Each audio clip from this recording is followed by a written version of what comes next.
Hello everyone, welcome to Namdev academy YouTube channel. Guys आज बात करेंगे, अपन 55 सेट कवर कर चुके हैं। थोड़ी सी अपने डिसकंटिन्यूटी अपन डेली नहीं कर पाते, कोशिश की थी कि अपन लाइव सेशन स्टार्ट कर सकें, लेकिन नेटवर्क प्रॉब्लम की वजह से लाइव सेशन स्टार्ट नहीं कर पा रहे। फिर भी अपन कंटिन्यू करेंगे। आज बात करेंगे कि ये सेट नंबर 56 की। और गाइज आज अपने लिया है रेलवे द्वारा 2019 के अंदर पूछे गए आरआरबी जेईई के पेपर्स को सॉल्व कर रहे हैं अपन। और आज का सेट है गाइज 30 मई 2019 को शिफ्ट 1 के अंदर पूछे गए क्वेश्चन हैं। और इसी के साथ में आज अपना होएगा सेट नंबर 56। तो आज अपन गाइज 1 से लेकर 35 तक के क्वेश्चंस को इस वीडियो के अंदर कवर करने वाले हैं। वीडियो को लाइक कर दीजिएगा, चैनल को सब्सक्राइब कर लीजिएगा नहीं किया हो तो गाइज आज का पहला क्वेश्चन है वो मैथ का क्वेश्चन है। बहुत ही सिंपल सा क्वेश्चन है। गाइज क्वेश्चन पूछा गया है, इनमें से कौन सी पूर्ण संख्या नहीं है। Which of these is not a wall number. Guys wall number नहीं है, पूर्ण संख्या नहीं है, यानी पॉइंट्स के अंदर संख्या नहीं आनी चाहिए। गाइज पॉइंट्स के अंदर संख्या नहीं आनी चाहिए। देखिएगा गाइज यहाँ पे देखिएगा 18 - 18 बन रहे हैं, तो ये 0 आ गई। क्या 0 आपकी वॉल संख्या आती है, क्या पूर्ण संख्या के अंदर आता है क्या 0। गाइज हमेशा ध्यान में रखनी है, आपकी जो प्राकृत संख्या होती है जिसको अपन नेचुरल नंबर कहते हैं वो 1 से स्टार्ट होती हैं। अगर इसके अंदर गाइज 0 भी शामिल हो जाता है तो ये आपकी बन जाती है वॉल नंबर बन जाता है। यदि इसके अंदर 0 भी शामिल हो गया तो ये आपका बन जाता है वॉल नंबर। ओके गाइज, अब देखिएगा 0 किसकी कैटेगरी में आता है, वॉल नंबर की कैटेगरी में आता है।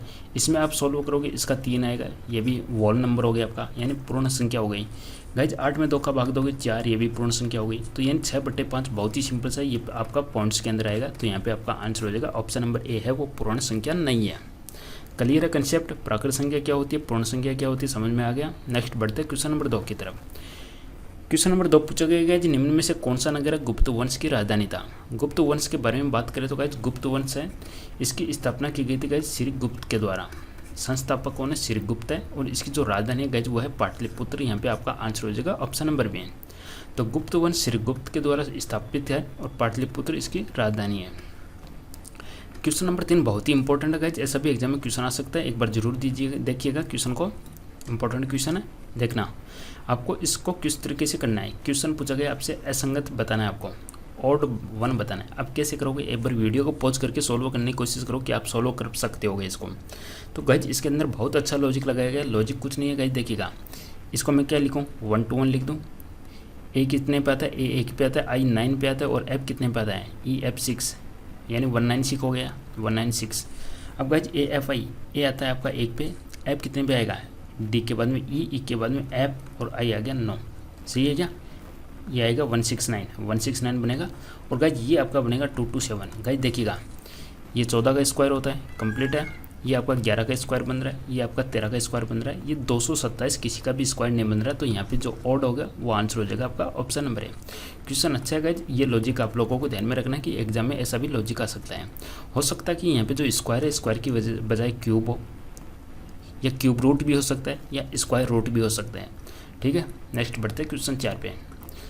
क्वेश्चन 4 की बात करें तो क्वेश्चन 4 पूछा गया है अपना, ये देखिए गाइज सिंपल सा क्वेश्चन है, चलो अपन इसको सोल्व कर ही लेते हैं। देखिए गाइज रीजनिंग का क्वेश्चन है, इस क्वेश्चन को एग्जाम में किस तरीके से सोल्व करना है। देखिएगा सबसे पहले अपन गाइज जितनी भी कंडीशन बन सकती है आप लोगों को कंडीशन को साथ में लेते हुए चलना है। और पहली बात गाइज ऐसे क्वेश्चंस को आपको एग्जाम के अंदर लास्ट के अंदर सोल्व करना है, क्योंकि रेलवे एग्जाम के अंदर ऐसे क्वेश्चन के पीछे एक ही क्वेश्चन आता है तो टाइम ले लेता है और अपना टाइम भी वेस्ट हो जाता है। तो हमेशा आपको लास्ट में सोल्व करना है। गाइज क्वेश्चन कह रहा है कि एक खेल खेला जाता है जिसमें आर से लेकर जेड तक और जो लड़के और लड़कियों का मिश्रण है, यानी 9 लोगों को सीधी पंक्ति में खड़ा करना होता है। तो गाइज मैं 9 लोगों को खड़ा कर देता हूँ, 1 2 3 4 5 6 7 8 और 9। मैंने सभी को सीधा खड़ा कर दिया। ठीक है, लड़कों ने काली टी शर्ट पहन रखी है, तो गाइज जो बॉय है उन्होंने ब्लैक टी शर्ट पहन रखी है। लड़कियों ने सफ़ेद टी शर्ट पहन रखी है, यानी जो गाइज जो गर्ल्स है उन्होंने वाइट टी शर्ट पहन रखी है। क्लियर है। पंक्ति सिर से सफ़ेद टी शर्ट के साथ शुरू होती है, तो गाइज पहला कह रहा है कि सफ़ेद है, तो गाइज ये सफ़ेद हो जाएगा, ये ब्लैक, ये सफ़ेद ये ब्लैक। ओके गाइज, ये सफ़ेद ये ब्लैक, ये सफ़ेद ये ब्लैक, और ये लास्ट में सफ़ेद। ये लाइन थी, पंक्ति सिर से सफ़ेद टी शर्ट से स्टार्ट होती है, यानी पहले लड़की आती है गाइज और फिर लड़का। ये आपको पता चल गया बैठने का सीक्वेंस। कुछ नहीं, बहुत ही सिंपल सा क्वेश्चन है, बस गाइज इसकी आप देखिएगा कौन सी कंडीशन अपने साथ में लेके चलते हैं। लड़के और लड़कियां पंक्ति में बारी बारी से खड़े होते हैं, तो मैंने बारी बारी से बैठा दिया। पंक्ति में प्रत्येक स्थान पर केवल एक ही व्यक्ति खड़ा हो सकता है। अब गाइज अपन इसको सोल्व करने की कोशिश करते हैं, देखते हैं। पहला कह रहा है कि आर एस से 7 स्थान पहले खड़े हैं, तो गाइज मैं एस को यहाँ पे बैठा दूँ, एस को यहाँ पे बैठा दूँ तो इससे 7 स्थान पहले देखिएगा 1 2 3 4 5 6 7, यानी यहाँ पे आर आएगा। और गाइज मैं यहाँ पे यदि एस को बैठाऊँ, यहाँ पे एस को बैठाऊँ तो मेरा आर आएगा यहाँ पे। दो कंडीशन में एक साथ लेते हुए चल रहा हूँ, यही बस इंपॉर्टेंट है। मैंने दो कंडीशन ले ली एक साथ, बस गाइज यही आप लोगों को ऐसे हुए लेते हुए चलना है। पहली कंडीशन कंप्लीट हो गई, दूसरी कंडीशन पढ़ते हैं। तीसरी सफ़ेद टी शर्ट टी है। अब ध्यान देना गाइज, ये टी मत कर देना, क्यों सुना कि तीसरा जो सफ़ेद टी शर्ट वाला है वो टी है। तो गाइज देखिए पहला दूसरा तीसरा, तो गाइज ये हो गया सफ़ेद टी शर्ट वाला टी, और इधर से भी 1 2 3, तो इधर से भी तीसरा सफ़ेद टी शर्ट वाला हो गया टी। टी के बाद दूसरा लड़का यूँ है, तो गाइज टी के बाद में देखिएगा ये तो पहला लड़का आ गया, ओके गाइज, और ये हो गया आपका दूसरा लड़का। तो दूसरा लड़का यहाँ तो एस बैठा है, तो ये तो हो नहीं सकता। ये कह रहा है कि टी के बाद दूसरा लड़का यूँ है, और ये कह रहा है कि टी के बाद एस है, तो गाइज ये बनेगा मेरा यूँ, ठीक है, और ये मेरा कैंसिल हो जाएगा, यानी ये जो इधर वाली लाइन है मेरी पूरी कैंसिल हो जाएगी, ठीक है। मैंने दो कंडीशन ली थी, एक कंडीशन मेरी हट गई, अब मेरे को सभी इधर ही लगाने हैं। पंक्ति में चौथे स्थान पर वी है, तो गाइज ये हो गया चौथा स्थान, इसके ऊपर वी हो गया। डब्ल्यू आर के आगे खड़ा है, तो गाइज ये हो गया मेरा डब्ल्यू। अब बहुत ही सिंपल हो जाएगा, बस इतना ही था। अक्स टी और आर के बीच खड़ा है, तो गाइज ये आर है और ये टी है, अक्स इन दोनों के बीच में खड़ा है, ओके गाइज। और कंडीशन है क्या, एक कंडीशन और होगी, लास्ट में देख लेते अपन। सातवीं कंडीशन कह रहा है कि जेड एक लड़की है। अब गाइज देखिएगा, तो मेरे पास में ये तो लड़का है, ये लड़की, तो ये आ जाएगा लड़की। अब गाइज जो बच गया वो आ जाएगा आर से लेकर जेड तक है, तो ये वाई बचेगा आपका यहाँ पे, ये वाई बचेगा, ठीक है। इस तरीके से मैंने सबको बैठा दिया। अब गाइज आंसर देख लेते हैं इस क्वेश्चन का। क्वेश्चन पूछा गया कौन टी और जेड के बीच खड़ा है। टी और जेड के बीच कौन है गाइज, टी और जेड, तो ये हो गया टी और ये हो गया जेड, तो मेरा गाइज आंसर हो जाएगा वाई। इसी तरीके से गाइज 2 या 3 कंडीशन बनेगी हर क्वेश्चन के पीछे, वो आप लोगों को साथ में लेते हुए चलना है। तो गाइज इस क्वेश्चन का आपका आंसर हो जाएगा option number B Y, okay guys. Y आपका यहाँ पे राइट आंसर हो गया, और अपना भी वाई राइट आंसर हो गया। नेक्स्ट बढ़ते हैं क्वेश्चन नंबर, ठीक है गाइज, समझ में आ गया। ऐसा क्वेश्चन चाहे आप बैंक एग्जाम दो, तो कोई भी एग्जाम दे लीजिएगा, यही कंसेप्ट आपको रखना है। जो भी कंडीशन है उनको साथ में लेते हुए चलना है। बाकी नॉर्मल एग्जाम जैसे कोई स्टेट एग्जाम आ गया तो उसके अंदर तो गाइज 3 या 4 क्वेश्चन देखने को मिलते हैं ऐसे क्वेश्चन के पीछे। भारत के मुख्य निर्वाचन आयुक्त की नियुक्ति कौन करता है। गाइज यहाँ पे बात हो रही है chief election commission of India की। बहुत ही बात है, सिंपल सी बात है, संविधान के अंदर पोस्ट है, तो यानी इसकी नियुक्ति किसके द्वारा की जाएगी गाइज, राष्ट्रपति के द्वारा की जाएगी। मुख्य निर्वाचन आयुक्त की नियुक्ति की जाती है गाइज राष्ट्रपति के द्वारा। 8% मुख्य निर्वाचन आयुक्त कौन है गाइज, 8% 23 नंबर पे है, और 23 नंबर पे कौन है गाइज, सुनील अरोड़ा। नाम ध्यान में रखना आपको, सुनील अरोड़ा गाइज 8% मुख्य चुनाव आयुक्त है, मुख्य निर्वाचन आयुक्त। गाइज इनके नीचे 2 चुनाव आयुक्त और होते हैं, एक का नाम है गाइज अशोक लवासा, ठीक है, और दूसरे का नाम है सुशील चंद्रा। ध्यान में रखना, इनमें कन्फ्यूजन मत होना। सुशील है ओनली इलेक्शन कमीशन है, और सुनील है वो चीफ इलेक्शन कमीशन है, ठीक है। दोनों नाम में कन्फ्यूजन मत हो जाना, सुनील और सुशील में। सुनील अरोड़ा है वो चीफ इलेक्शन कमीशन है, और जो सुशील चंद्रा है वो है आपका only simple election commission. Clear है गाइज। क्वेश्चन नंबर 6 की बात कर लेते हैं। क्वेश्चन नंबर 6 क्या कहता है, वीडियो को लाइक कर दीजिएगा, दबा के शेयर कर दीजिएगा। ज़्यादा से ज़्यादा रेस्पॉन्स आएगा तो ज़्यादा से ज़्यादा मैं ग्रुप डी और उनकी वीडियो लाइव करने की स्टार्ट करूँगा। बस आप लोग रेस्पॉन्स दीजिएगा, वीडियो को दबा के शेयर कर दीजिएगा। क्वेश्चन नंबर 6 की बात करें तो गाइस निम्न में से कौन सी प्रक्रिया रासायनिक अभिक्रिया से संबंधित है। रासायनिक अभिक्रिया से पहला कह रहा है कि दाब की उपस्थिति में गैस सिलेंडर में ऑक्सीजन का भंडार करना, ऑक्सीजन बढ़ने का कोई रासायनिक रिएक्शन से मतलब नहीं है। ये कह रहा है कि वायु का द्रव में बदलना कोई रासायनिक रिएक्शन नहीं है। बर्फ का पानी में पिघलना ये भौतिक अवस्था का है, भौतिक परिवर्तन का एग्जाम्पल है। उच्च तापमान पर वायु की उपस्थिति में तांबे के तार को गर्म करना, तो गाइस ये आ जाता है अपना रासायनिक अभिक्रिया के एग्जाम्पल। उच्च टेम्परेचर पर वायु की उपस्थिति में तांबे के तार को गर्म करना, ये एग्जाम्पल हो जाएगा अपना किसका, रासायनिक अभिक्रिया का। Option number C right answer हो जाएगा। क्वेश्चन नंबर 7 गाइज सिंपल सा है, बस ऐसा क्वेश्चन एग्जाम में श्योर है आपको एक देखने को मिलेगा, और इसके अंदर आपको ओनली एक फॉर्मूला ध्यान में रखना गाइज, a + b का cube equal to a cube + b cube + 3ab a + b। Simple से याद रख लीजिएगा, इसी फॉर्मूले से आप कई फॉर्मूले बना सकते हो। जैसे कि गाइज मैं इस टर्म को मैं इधर ले आता हूँ, तो बन गया मेरा a + b का क्यूब, ये इधर आ गई तो -3ab, और a + b इधर क्या हो गया मेरा a cube + b cube. Guys इसको मैं सोल्व करूँ तो a + b कॉमन ले लूँ मैं, a + b मैंने कॉमन लिया तो a² + b² minus A B बनेगा इसको पूरा को सोल्व करने के बाद में, और ये हो गया मेरा A cube plus B cube. Guys यही यहाँ पे करना है। देखिए ये है आपका ए स्क्वायर हो जाएगा, ये आपका बी स्क्वायर बन जाएगा, ये आपका माइनस ए बी बन जाएगा। ठीक है guys, A square plus B square minus A B बन गया। और नीचे आप देखोगे तो गाइज ये आपका ए क्यूब है, और नीचे आप ये देखोगे तो बी क्यूब है। तो ये क्या है आपका A square plus B square minus A B, और नीचे आपका है guys A cube plus B cube. Okay guys, अब यहाँ पे फॉर्मूला रख दीजिएगा एक जगह। चलो मैं ए क्यूब प्लस बी क्यूब की जगह ये रख देता हूँ। तो यहाँ पे देखिएगा, यहाँ पे मैं रख दूँ तो ऊपर तो A square plus B square minus A B है, नीचे गाइज मैं ये रख दूँ तो A plus B, A square plus B square minus A B रख दूँ, ये दोनों कैंसिल हो गए तो ये आ जाएगा 1/a प्लस बी। तो 1/a, ए की जगह ले लीजिएगा 375, और बी की जगह क्या रखोगे, बी की जगह 125। इनको मैं जोड़ूंगा तो गाइज मेरा आंसर आ जाएगा 1/500। इंपॉर्टेंट क्वेश्चन है, एग्जाम में आ सकता है।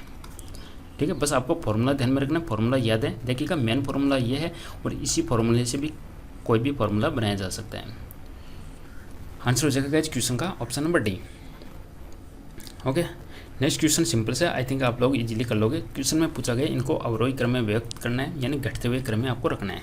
तो गाइज देखिए ये 4 संख्या है, सबसे बड़ी संख्या कौन सी है, या तो आप इनको इस तरीके से देखने से पता चल रहा है, ये 1 नंबर पे आ जाती है, फिर ये 0.0221 0 आ गया, 0.0 आ गया, ये आपकी 2 नंबर पे आ गई, यहाँ पे 0.1 ये 3 नंबर पे, ये 4 नंबर पे।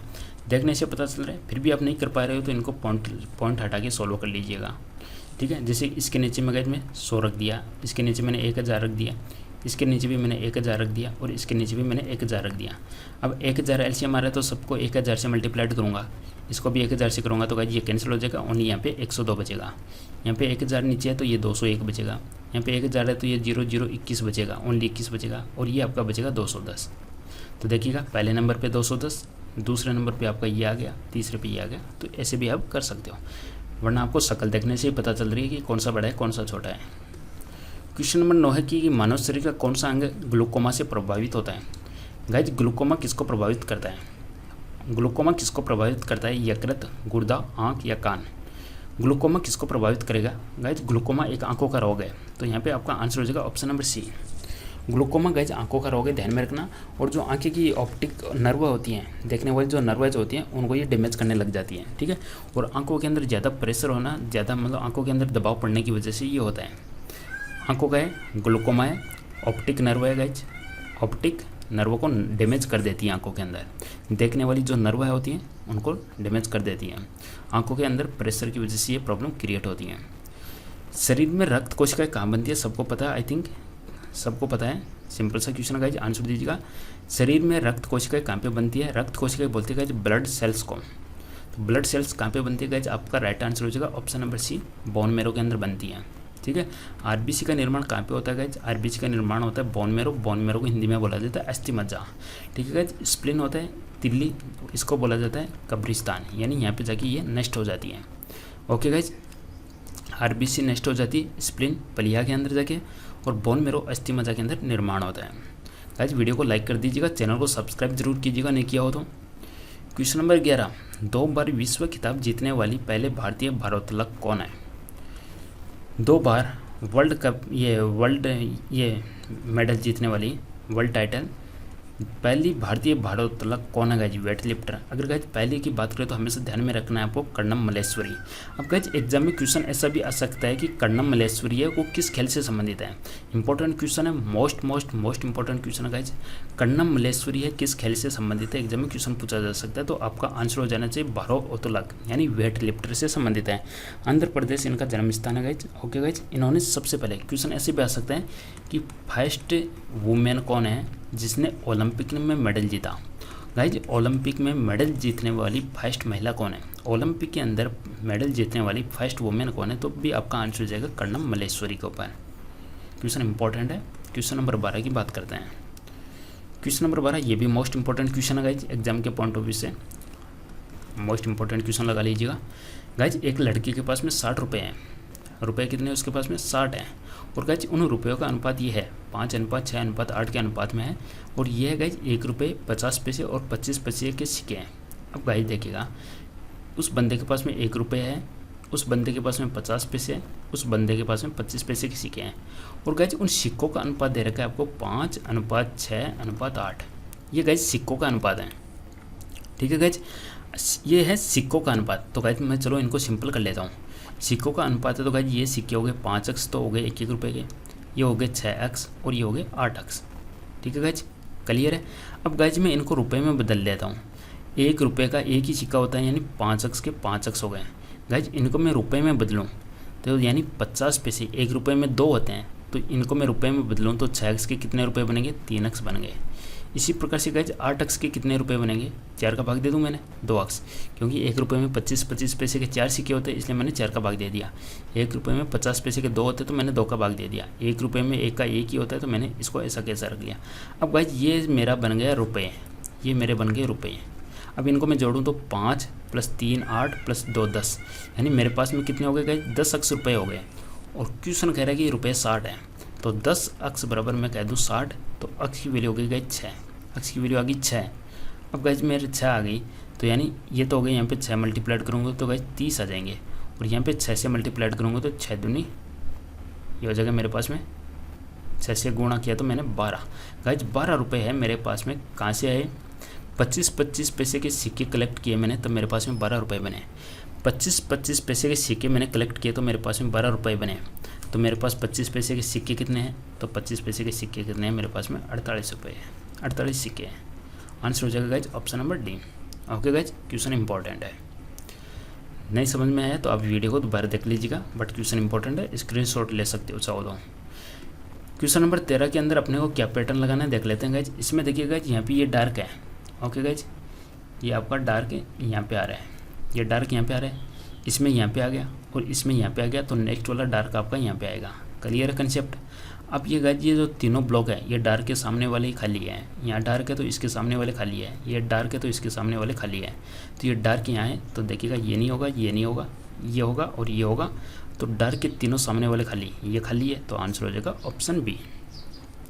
क्वेश्चन नंबर 14, क्वेश्चन नंबर 14 क्या कहता है अपना, देख लेते हैं गाइज। ये आप कर लोगे शायद ईजी है गाइज, इसमें कुछ नहीं है, ये आपको दे रखा है कि आर को 5 रख दीजिएगा, तो गाइज यहाँ पे जो 5 है 5 की जगह आर रख दीजिएगा। एल को 1 रखना है आपको, तो गाइज 1 तो इसमें कहीं है ही नहीं। एन को 6 लिखना है आपको, ये 6 तो 6 की जगह एन रख देना, तो इस तरीके से आपका आंसर आ जाएगा। ज़्यादा कोई लॉजिक नहीं है इसके अंदर। क्वेश्चन नंबर 15, ये इंपॉर्टेंट क्वेश्चन गाइज, क्वेश्चन को आप लोगों को समझना है। हो सकता है कि थोड़े से कमज़ोर दिख रहा है तो आपको दिखेगा नहीं, जूम ज़्यादा होने से, जूम करने से गाइज ये आउट ऑफ स्क्रीन चला जाता है, इसलिए जूम हो नहीं पाता। ये देखो जूम करने से आउट ऑफ स्क्रीन जा रहा है। तो गाइज क्वेश्चन नंबर 15 कह रहा है कि कांच की पट्टी के माध्यम से प्रकाश के अपवर्तन के बाद निर्गत किरण कैसी होगी। क्वेश्चन का चाहो तो आप यहाँ से स्क्रीनशॉट ले सकते हो। ओके गाइज, चलो इसको मैं वापस जूम आउट कर देता हूँ। ये देखिएगा क्वेश्चन, गाइज क्वेश्चन इंपॉर्टेंट, इसको समझना। ये कह रहा है कि कांच की पट्टी के माध्यम से प्रकाश के अपवर्तन के बाद निर्गत किरण कैसी होगी। गाइज 3 प्रकार की किरण होती है, आप लोगों को ध्यान में रखना है। एक तो होती है आपकी आपतित, एक होती है आपकी अपवर्तित। गाइज एक तो हो गई आपकी आपतित, एक होगी अपवर्तित, एक होगी आपकी परावर्तित, ओके, एक होगी आपकी निर्गत। ठीक है गाइज। अब देखिए गाइज, ये मैंने कोई कांच की स्लेब ले ली, ये इसका विलंब हो गया, यहाँ से गाइज एक किरण आई, इसको बोलूँगा मैं आपतित या इंसिडेंट, आपतित या इंसिडेंट इसको बोलूँगा। अब गाइज ये किरण ऐसी जानी चाहिए, लेकिन ये ध्यान देना विरल माध्यम से सघन माध्यम में आई है, यानी ये कांच है मेरा, तो ये इसकी तरफ मुड़ जाएगी, तो ये किरण इधर हो जाएगी। ओके, जानी चाहिए थी ऐसे, लेकिन आएगी इधर। ओके गाइज, ये हो गई मेरी अपवर्तित किरण, अपवर्तित को बोलते हैं रिफ्रैक्टेड। अब गाइज ये वापस से ध्यान देना सघन से विरल में आ रही है, ये सघन हो गया, ये विरल हो गया, तो क्या हो गया, ये अभिलंब से दूर जाएगी, तो ये क्या होगा, इस अभिलंब से दूर जाएगी, इधर जाएगी। ठीक है, ये जानी तो चाहिए ऐसी, लेकिन ये जाएगी इससे दूर। अब देखिए गाइज, ये तो थी आपकी आपतित किरण, ठीक है, और ये होगी आपकी निर्गत किरण, इसके बारे में बात हो रही है। यानी आपसे पूछा गया है इस किरण और इस किरण के बारे में, तो दोनों एक दूसरे के समांतर होगी, तो आंसर हो जाएगा ऑप्शन नंबर बी। निर्गत किरण आपतित किरण के समांतर होती है, तो ये तो होगी गाइज आपकी आपतित किरण, ये होगी आपकी अपवर्तित किरण, और ये होगी आपकी निर्गत किरण, तो दोनों एक दूसरे के समांतर होगी। क्लियर है। परावर्तित कहाँ से होती, ये हो जाती परावर्तित। Question number 16 guys, question number 16 में क्या है देखिएगा गाइज, यहाँ पे ये टिक है तो यहाँ पे टिक लगेगा, बाकी कुछ नहीं। देखिए ये टिक है, टिक हो गया, बाकी यहाँ से बिल्कुल जॉइंट से निकल रहा है तो ये जॉइंट से आएगा, जो भी ऑप्शन बनेगा वो आंसर हो जाएगा। ठीक है, यही आपका यहाँ पे बन रहा है। Next question number 17। Question number 17 क्या कहता है गाइज, इंपॉर्टेंट क्वेश्चन है, काफ़ी सिंपल सा क्वेश्चन है गाइज। क्वेश्चन क्या कहता है कि कोई भी आयत है, उसकी चौड़ाई गाइज ए है, उसकी लंबाई बी है। ओके गाइज, आगे ये कहता है कि उसकी चौड़ाई को 20% कम कर दिया। ए है, इसको मैंने 20% कम कर दिया, तो गाइज ये चौड़ाई होगी इसकी 0.8। पहले ए थी, अब चौड़ाई होगी इसकी 0.8 है, 20% कम कर दिया। लंबाई को 10% बढ़ा दी, पहले लंबाई बी थी, अब लंबाई होगी गाइज 1.1 बी। ठीक है गाइज, लंबाई को 10% बढ़ा दिया। तो नए आयत का क्षेत्रफल कितना होगा गाइज, यहाँ पे क्षेत्रफल बनता है ए बी, तो यहाँ पे क्षेत्रफल कितना बनेगा, इन दोनों को मैं मल्टीप्लाइड करूँगा तो ये कितना हो जाएगा 88, 1 और 1 0.88 ए बी बनेगा। ठीक है गाइज, पहले क्षेत्रफल था 1 और अब क्षेत्रफल बन गया आपका 0.88। पहले क्षेत्रफल 1 था, अब बन गया 0.88। आयत के क्षेत्रफल ए बी की तुलना में कितने प्रतिशत होगा, तो इसके तुलना में कितने परसेंट होगा, ये यदि 1 है तो ये 0.88 है, तो कितना परसेंट होगा गाइज, ये 88% हो गया।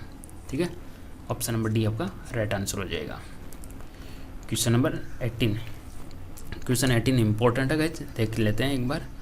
अर्थ आवर का आयोजन किसके द्वारा किया जाता है गाइज, अर्थ आवर होता क्या चीज़ है, देखिएगा। अर्थ आवर की बात करें तो गाइज क्या होता है कि ईयर के अंदर 1 घंटा ऐसा डिसाइड किया जाता है जिसके अंदर सभी लाइट्स को ऑफ कर दी जाती है, इलेक्ट्रिसिटी को ऑफ कर दी जाती है और कैंडल जला दी जाती है। ठीक है गाइज, 1 घंटे के लिए, और इसका टाइम होता है रात को 8:30 से लेकर 9:30 तक इसका टाइमिंग होता है। ये किसके द्वारा आयोजन किया जाता है, ये किया जाता है वर्ल्ड वाइल्ड लाइफ फंड के द्वारा इसका आयोजन किया जाता है। अब गाइज इसका मेन उद्देश्य क्या है, इसकी सबसे पहले तो अपन 2020 की थीम देख लेते हैं कि इसकी 2020 की थीम क्या थी। जो अर्थ आवर मनाया गया 2020 के अंदर, इसकी थीम थी guys climate change and sustainable development. Climate change and sustainable development, ये इसकी गाइज थीम थी 2020 की, ध्यान में रखना। ठीक है गाइज, अब ये जो अर्थ आवर है इसका उद्देश्य क्या है गाइज, इसके उद्देश्य की बात करें तो इसका उद्देश्य है क्लाइमेट चेंज। पहले तो मैं ये लिख लेता हूँ, climate change and save earth. Climate change and save earth, ये गाइज इसका मेन उद्देश्य है। ठीक है, जलवायु परिवर्तन है, ये जो परिवर्तन है, और सेव अर्थ पृथ्वी को बचाना। आगे बढ़ते हैं नेक्स्ट क्वेश्चन की तरफ। 19 नंबर का क्वेश्चन देख लेते हैं। क्वेश्चन इंपॉर्टेंट है गाइज, क्वेश्चन नंबर 19 देखते हैं, एग्जाम में आ सकता है, हिंदी वाला यहाँ आएगा नीचे। क्वेश्चन कहता है कि गाइज वह छोटी से छोटी का मतलब गाइज एलसीएम पे जाना है। छोटी से छोटी का मतलब एलसीएम। वह छोटी से छोटी संख्या ज्ञात करो जिसे 8 × 18 से विभाजित करने पर 6, 10, 16 शेष बचता है। गाइज 8 का भाग दूँ तो 6 बचेगा, 12 का भाग दूँ तो 10 बचेगा, 18 का भाग दूँ तो 16 बचेगा। तो मेरे को सबसे पहले क्या करना है, इनका डिफरेंस निकालना है। 8 और 6 का डिफरेंस कितना आएगा, 2। 12 और 10 का डिफरेंस कितना आएगा, 2। 18 और 16 का डिफरेंस कितना आएगा, 2। सबका डिफरेंस 2 आ रहा है। चलो मैं इनका एलसीएम निकाल लेता हूँ एक बार। 8, 12, 18 का एलसीएम कितना आएगा, 8, 12, 18 का एलसीएम कितना आएगा गाइज, 18 चौक 72, 12 चिकान 72, 90 72, तो गाइज 72 इनका एलसीएम आएगा, आप निकालोगे तो। ठीक है गाइज, अब यहाँ पे 2 शेष बचता है, तो गाइज यहाँ से 2 घटा दीजिएगा, 70 आप लोगों का आंसर आ जाएगा। ठीक है गाइज, सब यहाँ पे 2 था तो यहाँ से आपको 2 घटा देना है। आंसर देख लेते हैं गाइज, 70 आ रहा है यहाँ। ऑप्शन नंबर बी बिल्कुल राइट आंसर है गाइज, आपका 70 आ गया। देखिए गाइज कन्फ्यूजन करवा सकता है, बेहतर अपना एलसीएम आया। ऑप्शन आपको 70 भी दिख रहा है, ऑप्शन आपको 74 भी दिख रहा है, घटाना है या जोड़ना है। ठीक है, ज़्यादा ही कन्फ्यूजन हो तो जो भी आपका एलसीएम आता है गाइज उसके अंदर भाग देख लिया करूँ। ठीक है गाइज, जैसे मैं 8 का भाग दूँ इसमें तो कितना करूँ ताकि 6 शेष बच जाए, कितना करूँ 6 शेष बच जाए। बेहतर में तो पूरा चला जाएगा, तो यानी 70 होगा, 70 में मैं 8 का भाग दूंगा तो 6 शेष बच जाएगा। इसी प्रकार से मैं इसमें से क्या करूँ कि 12 का भाग दूँ तो 10 शेष बच जाएगा। तो इस तरीके से लॉजिक लगा लीजिएगा, ज़्यादा कन्फ्यूजन हो तो। नेक्स्ट क्वेश्चन कहता है कि ज्वार भाटा एक दिन में कितनी बार आता है, कितनी बार उतार चढ़ाव होता है ज्वार भाटे के अंदर। क्या आंसर बनेगा गाइज, क्वेश्चन नंबर 20। ज्वार भाटा एक दिन में कितनी बार आता है, तो गाइज यहाँ पे आपका आंसर हो जाएगा 2 बार आता है। ठीक है गाइज, ध्यान में रखना 2 बार आता है। और ये क्यों आता है गाइज, जो पृथ्वी है, ये सन है और जो मून है, इनका जो ग्रेविटेशन फोर्स है, गुरुत्वीय बल है, उनकी वजह से आता है। पृथ्वी के ऊपर जो भी गुरुत्वीय बल लगता है उसकी वजह से आता है 2 बार। वैसे ये 2 बार हाई टाइड इस पे आता है, 2 बार हाई होता है, 2 बार लो होता है। यहाँ पे सर्किल पूछा गया तो ये आता है 24 घंटे के अंदर 2 बार आता है। एक लूनर डे यानी चंद्र दिन यानी 24 घंटे होता है, उसके अंदर आता है 2 बार। निम्न में से किसे जीव विज्ञान का जनक कहा जाता है? अरस्तु, कार्ल लिनियस, लैंकेस्टर या लिवेनॉक? गाइस सिंपल सा क्वेश्चन है, इंपॉर्टेंट है, आपका आंसर हो जाएगा अरस्तु है, जिसको फादर ऑफ बायोलॉजी जीव विज्ञान का जनक कहा जाता है। गाइस आंसर हो जाएगा ऑप्शन नंबर ए अरस्तु। क्वेश्चन नंबर 22 देखिएगा, सिंपल से क्वेश्चन पूछे गए गाइस, एग्जाम में ज़्यादा हाई लेवल क्वेश्चन नहीं पूछे गए। क्वेश्चन 22 है कि विटामिन डी की कमी से कौन सा रोग होता है? तो गाइस विटामिन डी की कमी से जो रोग होता है वो होता है रिकेटस, और रिकेटस को हिंदी में बोला जाता है सूखा रोग। रिकेटस होता है, रिकेटस को सूखा रोग बोला जाता है। विटामिन डी का सोर्स क्या है गाइस? विटामिन डी का सोर्स है अपना जो ये सन एनर्जी होती है, सनलाइट होती है वो। और गाइस जो मछली का तेल होता है, यकृत होता है, उसके अंदर भी विटामिन डी पाया जाता है, और ए भी पाया जाता है मछली के यकृत के अंदर, ठीक है, मछली के लीवर के अंदर डी भी पाया जाता है, ए भी पाया जाता है, फैटी एसिड भी पाया जाता है मछली के लीवर के अंदर, जो भी यकृत का जो तेल है उसके अंदर। तो यहाँ पे आपका आंसर हो जाएगा सूखा रोग है, विटामिन डी की कमी से होता है। विटामिन डी का जो रासायनिक नाम है वो है कैल्सीफेरॉल। क्वेश्चन नंबर 23 देखते हैं। क्वेश्चन नंबर 23 क्या कहता है अपना? गाइज वीडियो को लाइक कर दो, चैनल को सब्सक्राइब कर दो। क्वेश्चन नंबर 23 देखते हैं, बहुत ही सिंपल सा गाइज देख लेते हैं। PQRST मित्र हैं, तो मैं चलो इनको बना देता हूँ गाइज PQRST। गाइज इसको सोलो कर लीजिएगा, आई थिंक काफ़ी सिंपल क्वेश्चन है, आप सोलो करने की कोशिश करोगे आप लोगों का आंसर आ जाएगा। इसमें गाइज ये मैंने पर्सन बैठा दिए, और यहाँ पे आपको गाइज यहाँ पे इनकी कार बैठा देनी है, और यहाँ पे इनको रंग बता देना है, ठीक है। पहला कर लीजिएगा, पी के पास रेनॉल्ट है, तो पी के पास गाइज ये रेनॉल्ट कर देता हूँ मैं, और ये हरी नहीं है, तो हरी नहीं है तो मैं यहाँ पे हरी लिख देता हूँ, इसको काट दिया मैंने। क्यों के पास लाल रंग की पोर्स है, तो क्यों हो गया, कलर हो गया लाल, गाड़ी का नाम हो गया पोर्स। ओके गाइज, आर के पास नीली कार है, तो ये आर हो गया, यहाँ पे नीली कार कर देता हूँ। मारुति नहीं है गाइज, ये मारुति नहीं है, तो मैं मारुति लिख के काट देता हूँ। टी के पास काली कार है, ये टी हो गया, इसके पास जो गाड़ी का रंग है वो काला हो गया, लेकिन इसके पास नई वॉक्सवैगन है, नई जगुआर, नई वॉक्सवैगन है, नई जगुआर है, तो दोनों लिखे मैंने काट दी। जिनके पास हरी कार है वो वॉक्सवैगन का उपयोग करता है। गाइज हरा कलर ओनली ये बचा, ये तो हरा हो नहीं सकता, तो हरा कलर यहाँ पे आया, और जिसके पास में हरी है वो वॉक्सवैगन का यूज़ करता है, तो ये वॉक्सवैगन आ गई। अब गाइज देखिएगा, इसके पास में मारुति नहीं हो सकती, तो गाइज मारुति वाला ये आ जाएगा।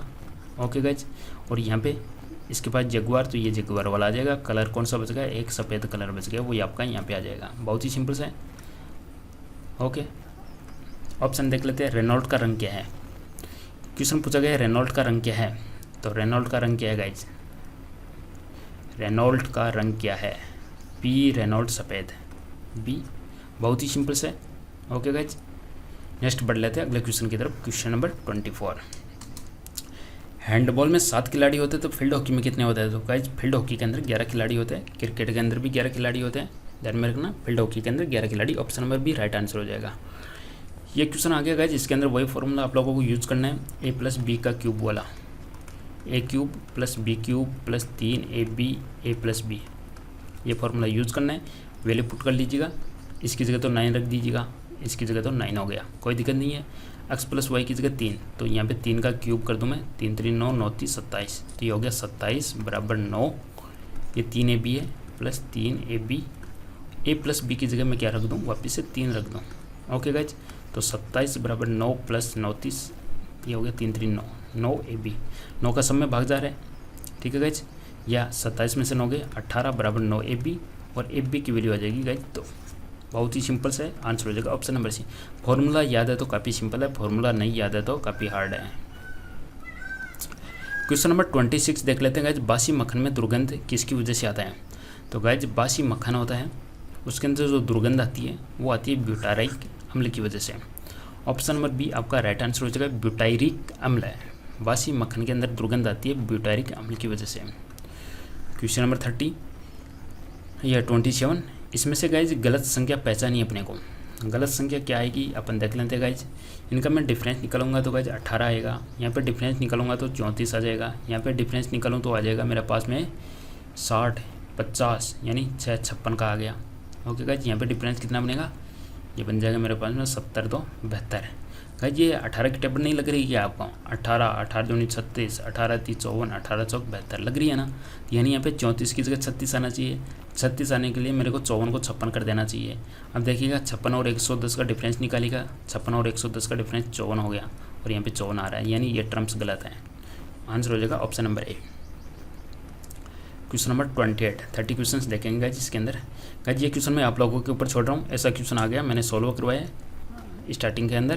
क्वेश्चन क्या था, वह छोटी से छोटी संख्या एलसीएम निकालना है जिसमें 20, 48, 36 से भाग दे तो इतना शेष बचे। सेम क्वेश्चन 2 बार आएगा गाइज।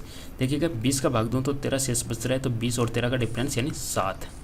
48 और 41 का डिफरेंस गाइज 7। 36 और 29 का डिफरेंस गाइज 7। तो यहाँ पे आपको एलसीएम निकालना है दी गई संख्या का, और उसमें से आपको 7 माइनस करना है, आपका आंसर आ जाएगा। ओके गाइज, नेक्स्ट बढ़ता हूँ मैं नेक्स्ट क्वेश्चन पे। क्वेश्चन नंबर 29 क्या कहता है गाइज, ये देख लेते हैं अपन। इंपॉर्टेंट क्वेश्चन है और सिंपल भी है। यदि विक्रम मूल्य क्रम मूल्य से 500 रुपये अधिक है तो अर्जित लाभ 40% है, तो क्रम मूल्य ज्ञात कीजिएगा। मैं ये टर्म्स उठाऊंगा गाइज। ये कह रहा है कि लाभ है 40% है। ओके गाइज, चलो मैं इसको सोल्व कर लेता हूँ। 40/100 कर देता हूँ। 40/100 यानी गाइज मैं 4/10 कर देता हूँ। 4/10 यानी गाइज इसको मैं 2/5 कर देता हूँ। गाइज प्रॉफिट आ गया 2/5। इसकी यह है परसेंटेज में मैंने सोल्व कर लिया। गाइज ऊपर हमेशा प्रॉफिट होता है, तो गाइज यहाँ पे प्रॉफिट आ गया 2 रुपये, कोई दिक्कत नहीं है। नीचे हमेशा क्रम मूल्य होता है, तो गाइज क्रम मूल्य हो गया मेरे पास में 5 रुपये। गाइज देखिएगा नीचे क्रम मूल्य होता है, क्रम मूल्य 5 रख दिया मैंने, लाभ हो गया 2, तो विक्रम मूल्य कितना हो जाएगा, लाभ हो रहा है तो विक्रम मूल्य जुड़ जाता है, लाभ ये हो गया 7 रुपये। ठीक है, कोई दिक्कत नहीं है। अब देखते हैं क्वेश्चन क्या कह रहा है। क्वेश्चन कह रहा है विक्रम मूल्य और क्रम मूल्य का डिफरेंस है 500 है। तो गाइज ये तो क्रम मूल्य है और ये विक्रम मूल्य है, इनका डिफरेंस कितने हैं 2। 7 - 5 यानी 2। क्वेश्चन कह रहा है कि इनका डिफरेंस 500 है, तो 2 = 500, एक की वैल्यू 250, एक की वैल्यू 250 आ गई। अब गाइज यहाँ पे आप 250 से मल्टीप्लाइड करोगे, यहाँ पे 250 से मल्टीप्लाइड करोगे, यहाँ पे 250 से मल्टीप्लाइड करोगे, तो आप लोगों के पास में आंसर आ जाएंगे अलग अलग। क्रम मूल्य पूछा है तो 250 को 5 से मल्टीप्लाइड कर दीजिएगा। 250 × 5 करोगे 1250, आपका राइट आंसर आ जाएगा option number C. Okay guys, question number 30 देख लेते हैं आज अपना। क्वेश्चन नंबर 30 कहता है गाइज चंद्रमा की वह कौन सी अवस्था है जिसमें चंद्रमा पूर्णतः उज्ज्वल हो जाता है, यानी फुल चमकता है, फुल शाइनिंग देता है, फुल ब्राइट व्यू देता है, और चंद्रमा आकार में लगभग पूर्ण गोलाकार दिखाई देता है। तो ऑब्वियसली कौन सा होगा गाइज, पूर्णिमा होगी, अमावस्या होगी, तो ऑब्वियसली पूर्ण चंद्र होएगा। अमावस्या के अंदर तो अंधेरा छा जाता है। ठीक है, तो सिंपल सा क्वेश्चन है गाइज, आंसर बी हो जाएगा। बाकी देखेंगे नेक्स्ट सेट के अंदर। गाइज वीडियो को लाइक जरूर कीजिएगा, चैनल को सब्सक्राइब कीजिएगा, ज़्यादा से ज़्यादा शेयर कीजिएगा, रेस्पॉन्स अच्छा आने दीजिएगा। रेगुलर अपन एक टेस्ट स्टार्ट कर पाए, ताकि ये पेपर अपने जल्दी खत्म होने वाले 2 या 3 पेपर और बचे हैं गाइज। सेशन को यहीं पे समाप्त करता हूँ। Thank you.